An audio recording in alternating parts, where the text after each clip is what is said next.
ভারত সরকারকে আহ্বান জানাবো যে আপনাদের এখানে বাংলাদেশে যে খুন করেছে, গুম করেছে খুনি হাসিনাকে আপনারা দ্রুত ফেরত দিন বাংলাদেশে।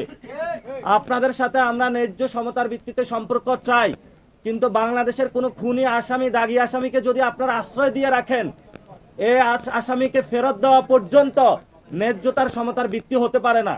এজন্য আমরা ভারত সরকারকে আহ্বান জানাবো দ্রুত গতিতে শেখ হাসিনাকে ফেরত দেওয়া হোক। এবং আপনারা জানেন ইতিমধ্যে আমাদের যিনি খলিলুর রহমান স্যার, যিনি হলেন আমাদের সামরিক উপদেষ্টা রয়েছেন, উনি হলো আমাদের ইন্ডিয়াতে সফর করেছেন। আমরা সরকারকে আহ্বান জানাবো সেই সফরটা কি জন্য হয়েছে, কেন করেছেন, আমাদের একটা দোয়াশা তৈরি হয়েছে যাতে জাতির সামনে এটা স্পষ্ট করা হয়। এটা আমাদের জনগণ হিসাবে ওনাদের প্রেস ব্রিফিং করে জানানো, মানুষকে ব্যাখ্যা দেওয়া নৈতিক দায়িত্ব।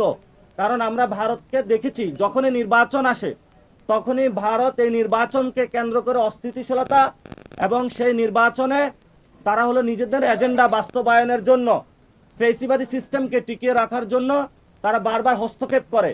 এই সফর কি কোনো হস্তক্ষেপ, নাকি বাংলাদেশকে নতুন একটি জায়গা নিয়ে যাওয়ার জন্য? সরকারকে স্পষ্ট করতে হবে।